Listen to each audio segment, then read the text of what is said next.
In accordance with the laws of the state of Nevada, this court... Hey! What's up? Go now. This is Deobra Redden, who's facing charges for attempted battery in Nevada. 30-year-old Redden was arrested after he allegedly attacked a man with a baseball bat. He pleaded guilty and faced a possible sentence of 1 to 4 years in prison. At his sentencing, Redden had a calm and matter-of-fact exchange with Clark County District Judge Mary Kay Holthus. Based on my criminal history, like I feel that like I shouldn't be like sent to prison for a second time. Have you looked at your criminal history? Have you looked at your criminal history? I actually just I looked at it. I mean, you lived it, I suppose. I just looked at it. Yeah. Judge Holthus then reminded Redden of his criminal history. 3 felonies, a gross, 9 misdemeanors, multiple DVs. Got a lot going on, sir. Yeah, I just figured like Battery on a protected person, robberies, attempt home invasion. Redden, who struggled with mental health issues like schizophrenia and bipolar disorder, tried to convince the judge that he deserved a second chance. I feel like I shouldn't be sent to prison, but if it's appropriate for you, then you have to do what you have to do. But I figured that, if I'm in a better place in my life, I'm not doing drugs, I'm not out there committing crimes now, and I feel like I should be given a shot because I'm in a better place than I was. But Judge Holthus was having none of it. I appreciate that, but I think it's time that he gets a taste of something else because I just can't with that history.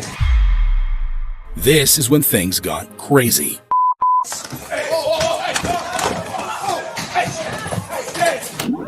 Redden launched over the courtroom bench and headed straight for Judge Holthus.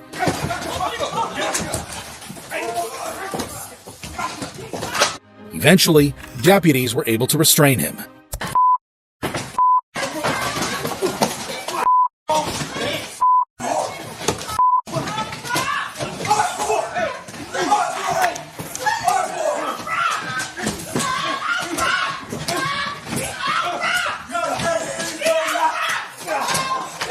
As alarms went off in the courtroom, people started to call for help.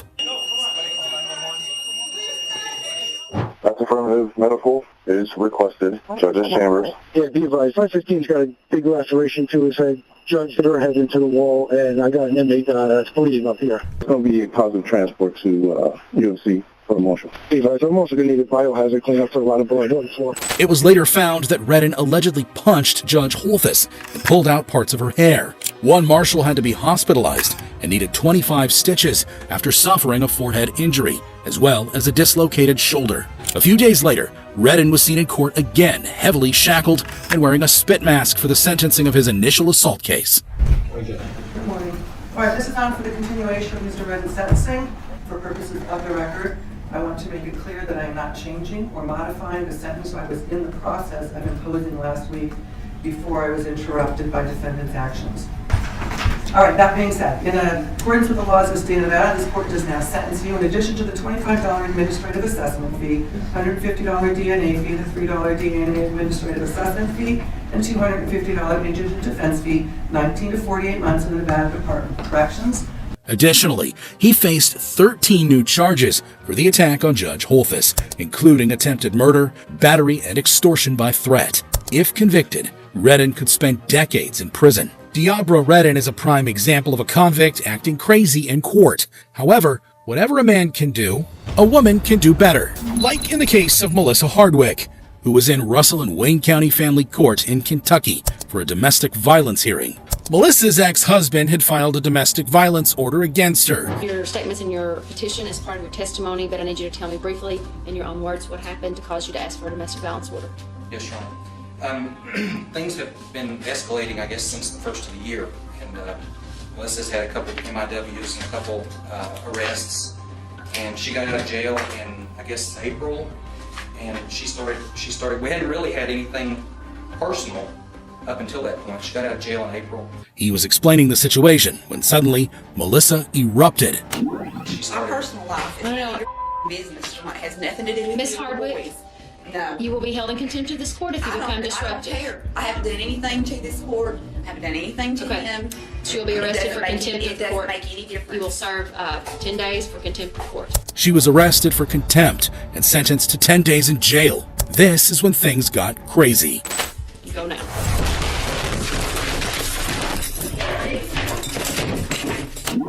Melissa leapfrogged towards the judge, but thankfully, court deputies stopped her just in time. However, that did not stop her verbal threats.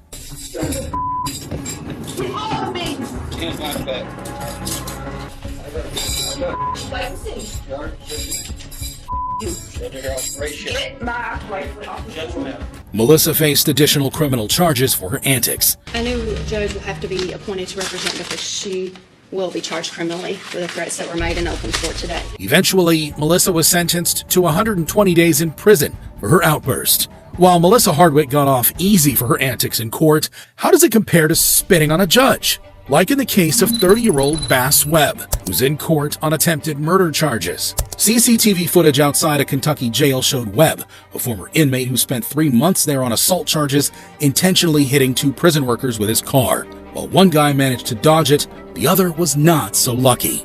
Webb was arrested and produced in court before Judge Vanessa Dixon.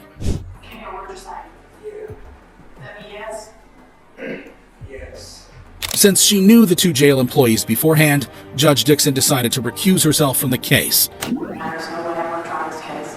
I have 8 further proceedings where I have to see you for 1 further second. But what Webb did next shocked the whole courtroom. Set for the hearing next week.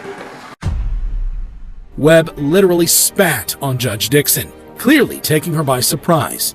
Charge. After initially dismissing him, Judge Dixon brought Webb back, charged him, and threw him out of the courtroom. Nevertheless, this is not the end of Webb's defiance of the law. While awaiting trial, Webb started a riot with other inmates inside the Fayette County Detention Center. Webb was shot with beanbag bullets and even hit in the neck with a pepper ball.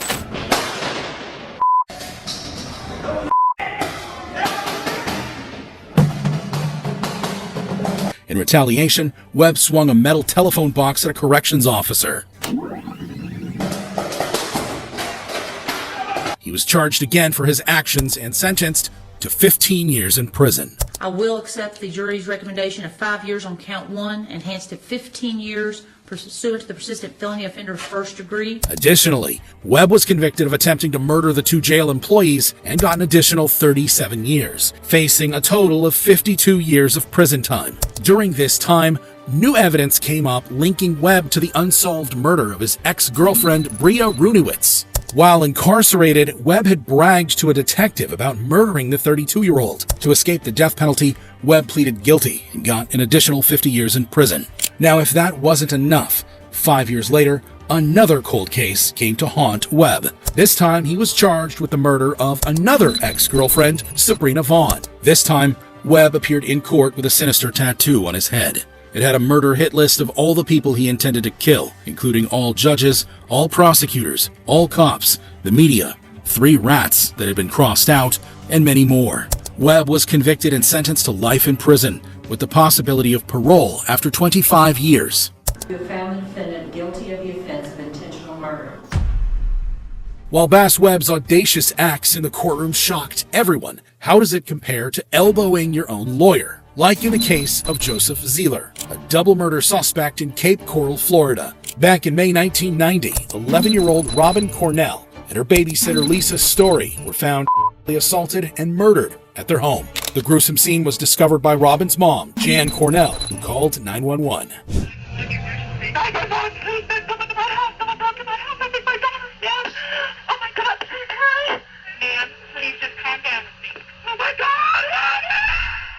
The case went cold for over 2 decades, until Zeeler was arrested in 2016 for shooting and injuring his son. His DNA was collected and entered into the database, which matched the DNA evidence from the 1990 crime scene.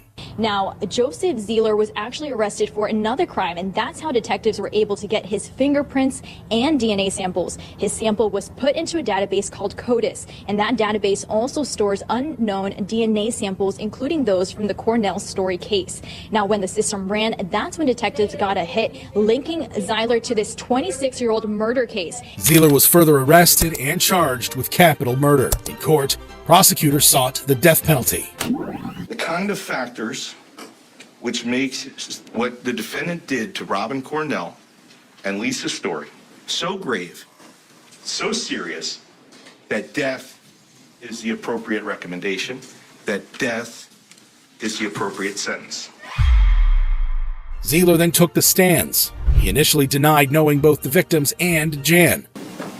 Do you know Jan Cornell? No, I don't know Jan Cornell. Do you know Lisa Story? No. Do you know Robin Cornell? No. But later said his DNA was at the crime scene because he and Jan were involved in intimate acts the night before the murders. And what I believe happened is I slept with Jan Cornell and Leanne Deller, and they were just too much of a pig not to wash their sheets. He even called the victim's mother a pig. Your DNA would have still been there 5 months later. Yes. And that's because they're pigs and they don't wash their sheets, right? Exactly. You know that? Well, I assume that, just like you're assuming that. But just so the record's clear, when I said they're pigs and they wash their sheets, that's what you said. Absolutely. Zieler then claimed that the prosecutor was framing him. Well, the DNA witnesses, did you hear them say that they actually did retest NB32, that they actually took the sheet, recut another sample, and had another analyst do the same test? Did you hear that? Yes. So the retesting was done. I believe FDLE is siding with the prosecution. Of course they're going to say that. Eventually, the jury found Zieler guilty of first-degree murder. Verdict. We, the jury, find as follows as to count 1 of the charge. The defendant is guilty of first-degree murder of Robin Cornell. We, the jury, find as follows as to count 2 of the charge. The defendant is guilty of first-degree murder of Lisa Story. But what Zieler did next left the whole courtroom stunned. At his sentencing, Zieler appeared in handcuffs. First, he asked his attorney for a private discussion. What's that?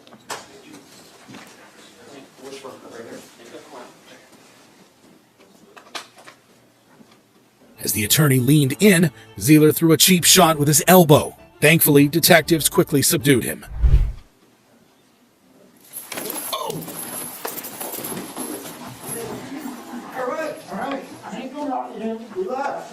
Are you okay? I'm fine. Meanwhile, the lawyer saw the funny side of the incident. I used to box. I've taken a lot better shots than that. After the dust settled, it was time for Zieler to learn his fate. The court's review of other capital cases has led the court to conclude that the death penalty would be a proportionate sentence in this case. Therefore, the court concludes that under the laws of the state of Florida, the defendant has forfeited his right to live. He was sentenced to the death penalty. Accordingly, it is ordered and adjudged that the defendant, Joseph Adam Zieler, is hereby sentenced to death for the murder of Robin Cornell and the murder of Lisa Story. While Joseph Zieler's attack on his defense seemed premeditated, how does it compare to punching someone out of the blue, like in the case of Christopher Teal, who was in the King County courtroom facing sexual assault charges in Seattle, Washington? Reports suggest that Teal, a homeless man, followed a woman inside a restroom at a Volkswagen dealership and assaulted her. He was arrested after company employees barged in and stopped the attack. Teal was charged with first-degree sexual assault and unlawful imprisonment. He appeared in court for a competency hearing represented by his lawyer, Reed Birkland. As the hearing began, Teal seemed amused and raised his arm towards Birkland before being stopped by a court officer. Mr. Teal's present. He's in custody. He's represented by counsel, Mr. Birkland. Then suddenly, without provocation, Teal snapped. Standing from his counsel, who I'll defer to in a moment, that they are now stipulating that Mr.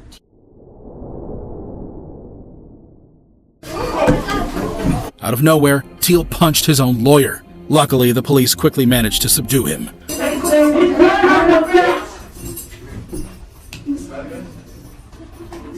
Put your hand behind your back now. A spit hood was placed over his head, and Teal was removed from the courtroom. Birkland was unhurt in the incident, barring his pride. He promptly withdrew from the case. Regarding the Christopher Teal matter. No. Okay. I have a question though. Are you running a diminished capacity or insanity or anything of that nature?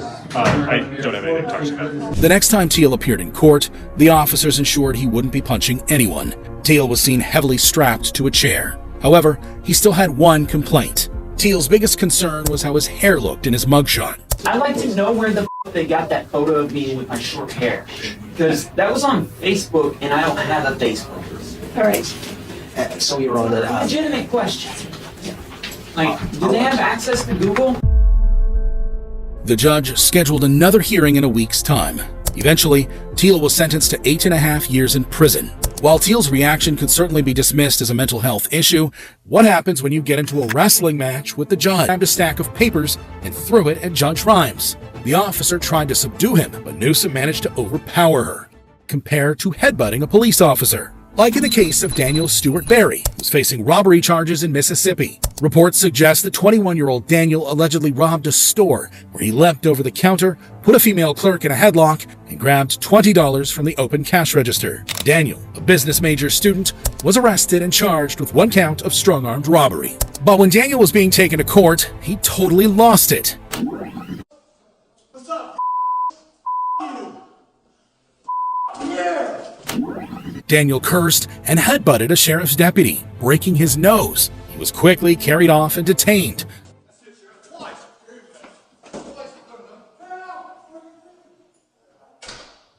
The sheriff said Daniel was under the influence of drugs and had also assaulted a jail worker the previous night. I don't know what this is or how much he's taken or whatever, but we'll have to get him evaluated by a doctor, but we've got to determine a safe way to do it for the doctor and for him and for us. He faced additional charges of assaulting a law enforcement officer. His bond was set at $200,000.